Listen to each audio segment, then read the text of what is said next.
Hi friends, Man with Into Mobile. Today we're taking a look at a pair of really cool HTC handsets. You have the HTC One X and the HTC One S. Both are landing in the United States soon. The One S will be on T-Mobile. The One X will be on AT&T. We wanted to give you a look at both side by side and just give you an idea of what they can do and how they compare to each other. The One X has a 4.7-inch screen, 720p resolution. It's big, it's bright, it's beautiful. It's very responsive, videos look great, so games and photos. The 4.3-inch screen on the One S is a QHD AMOLED. It's nice, but it's not quite as nice as the X, because you have better, or you have more just grainier icons. I felt it's nothing too horrible, but if you're coming from say an iPhone 4 or 720p screen, you'll notice it. Both have Sense 4 with a Android ice cream sandwich underneath. It's good. I like it. Some of you may not like the Sense aesthetic, but it's just a visually pleasing way, I think. You notice this one kind of slips on this covering. Well, that's the backing is a machine precision polycarbonate with a piano gloss finish. It doesn't slip in your hand just on this material. I actually really like the design of this. It's a very like elegant way, I think, to combine the power in here. It's thin, it's light, it's beautiful, it's attractive. I think it looks really good. The One S is also pretty nice as well. The in-hand feel is pretty amazing. It feels really comfortable in your hand. This one is incredibly light. It's very thin. It's a very subtle, beautiful. They both have the same design DNA. You can see that. But this one's just a little more, I guess, low-key and understated, even though it's still a really well-designed device. So that, depends on your personal preference on which form factor you prefer. I like the One X just because I like the larger screen, but the One S is a really nice device in of itself. So let's see how these two compare. This is the international version, which has a Tegra 3 quad-core processor, and the One S has a dual-core Snapdragon. So we're just going to run a couple benchmarks. This Quadrant standard benchmarking app.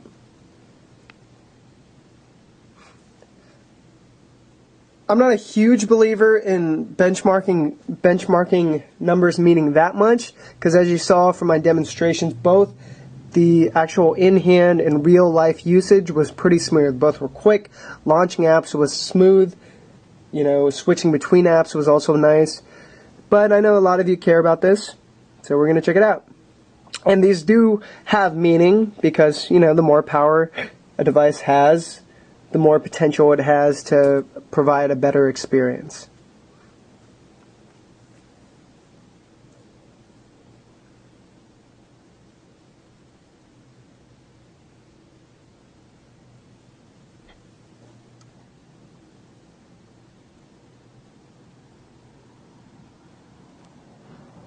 Notice the difference in screens too in that one. Oop. There's Blake.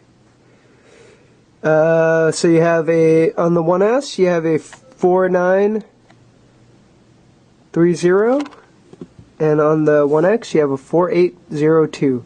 Well ahead of the Galaxy Tab and the Nexus. Alright, let's try another one. Quadrant sometimes does favor screens with lower resolution. This is CF Bench.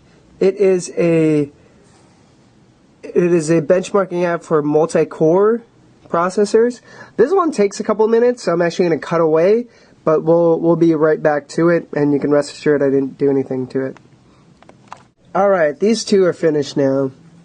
So let's take a look at the results.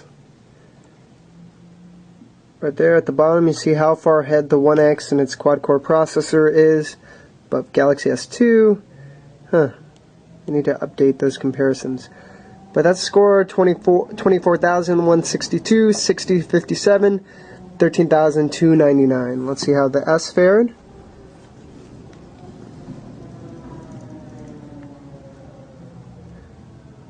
Also ahead, for the most part, 12,795, 7489, 9611. A little bit behind the One X. And as I mentioned before, those are just numbers. So what does that mean to you?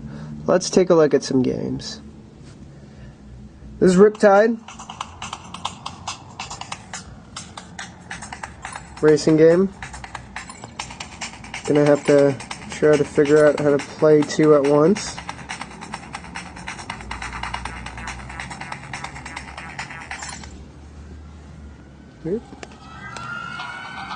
Alright.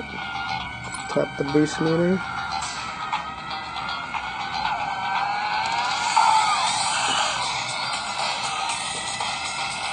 Both are running pretty smoothly. You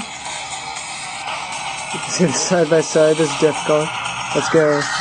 So this is the One X on the quad core.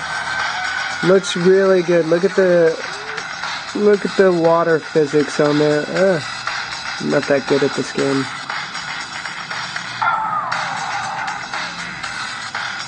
Alright, now let's get to the One S. It's pretty good too. Not quite as good as the One X. I think the One X is looks a bit better.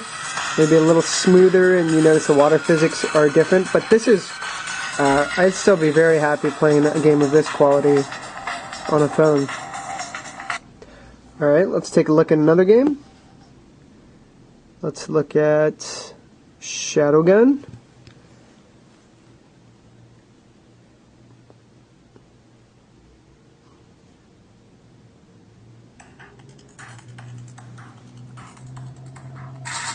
We'll look at the One S first, since it seems to be loading.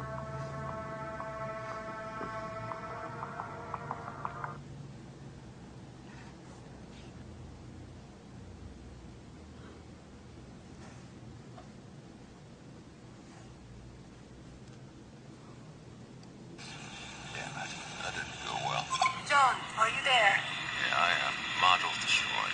You picking anything up on your scanners yet? I still cannot initiate scanning sequence. We are being jammed. Which means the good doctor is expecting us. Looks pretty good. And the nuclear missiles were also an excellent indicator. Sarah, was that Solid 3D graphics. I will attempt to locate alternate frequencies. Sarah out.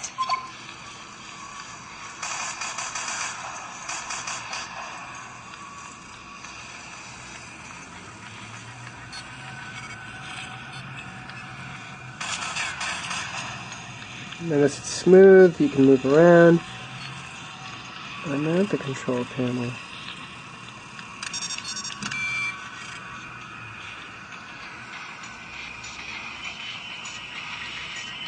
Look at the smoke effects there. Pretty solid. Alright, now let's see how it looks on the One X. We're going to watch that same sequence just for comparison's sake.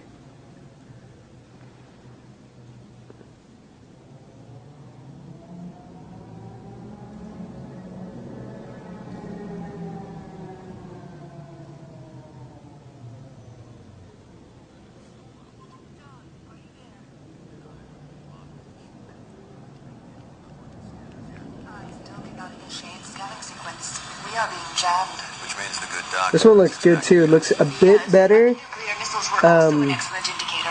I'm not sure if that comes through. I think part of that might be the screen too, but yeah. This one looks a bit smoother. Notice how quickly it's responding to that. You can look at the smoke effects over here. They just look a little bit more realistic on this one. Well, as realistic as this scenario is.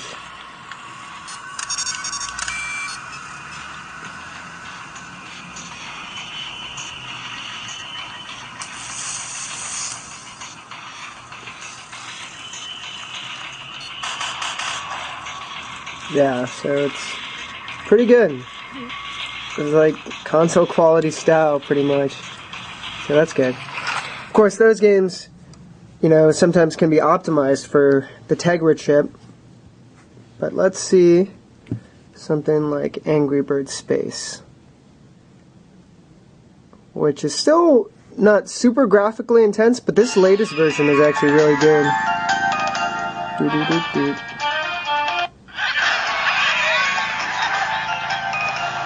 Yeah, that's it. Let me go back.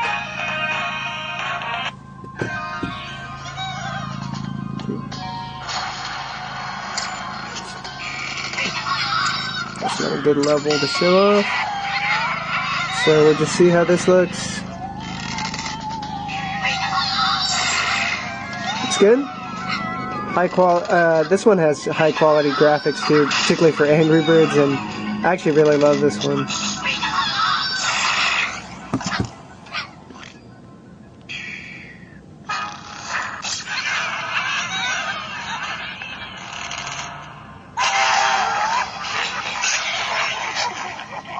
Okay, looks pretty good too. So on these the One S can do great 2D graphics as well, and the 3D graphics aren't that bad.